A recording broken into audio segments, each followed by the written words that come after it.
is a story called The Ghost's Cat.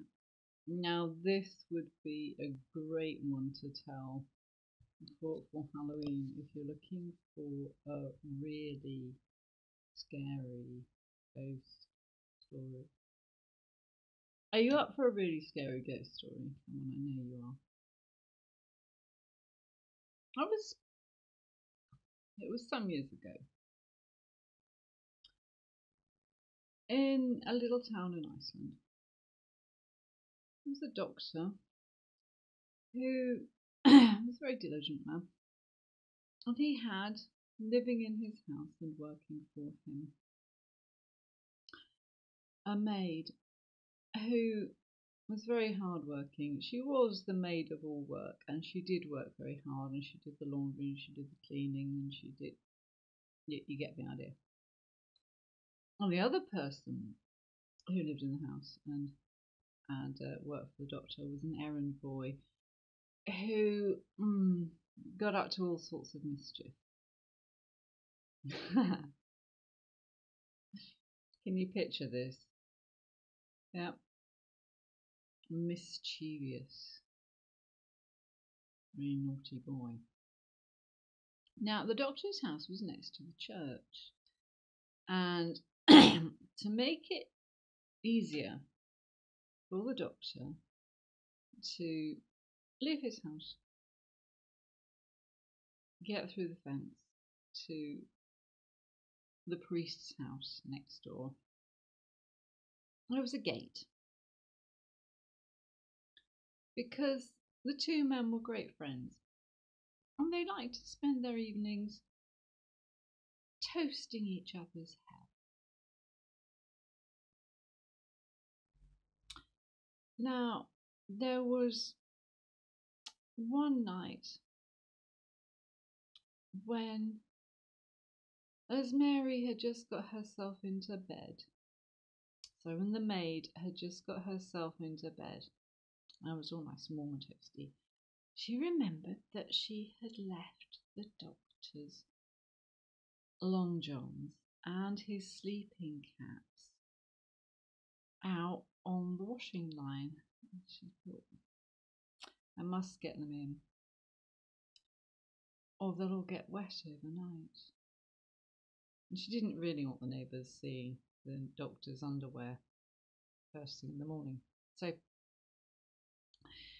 being a brave lass, she got out of bed, wrapped her shawl around her, walked out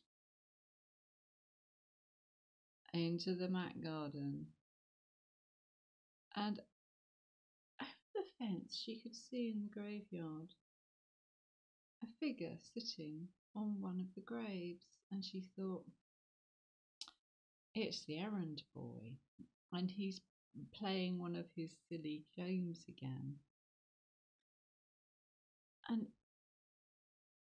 in his hand he had a cap.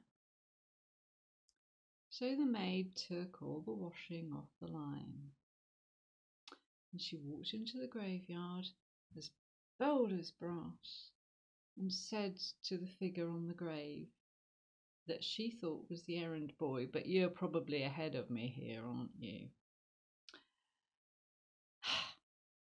And snatched the cap from his hands and put everything back in the laundry room.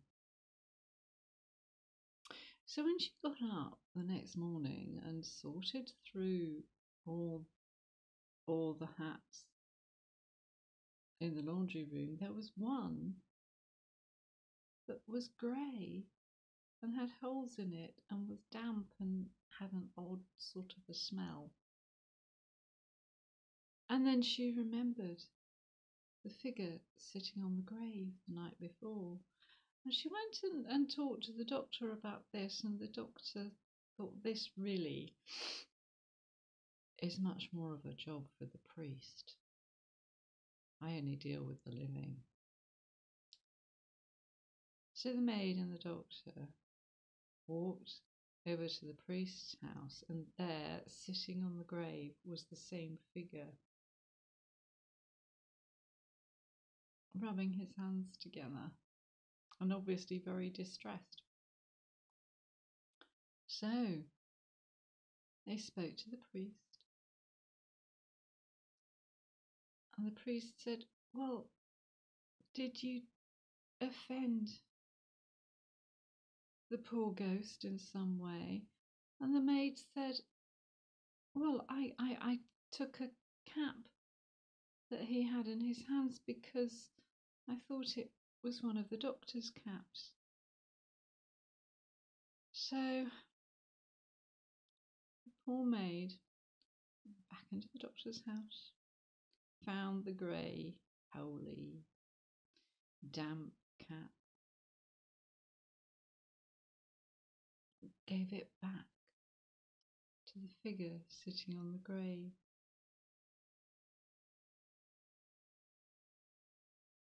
But the strange, ghosty thing sitting on the grave slapped the maid across her face, and for the rest of her life she bore the imprint of his fingers as she fell down.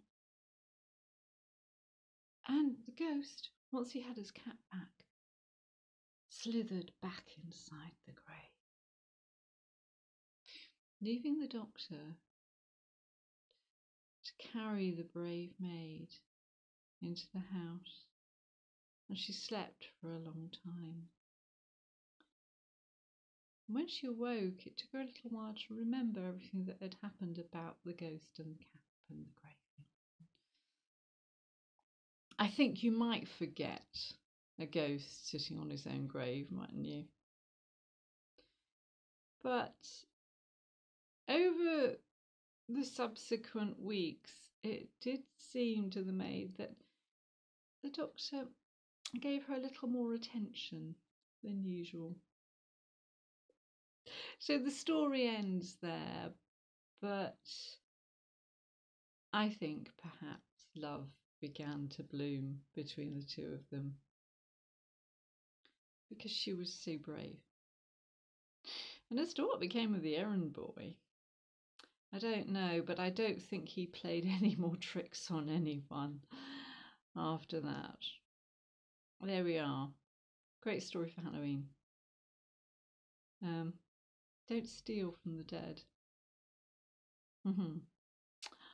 Archaeologists, be warned.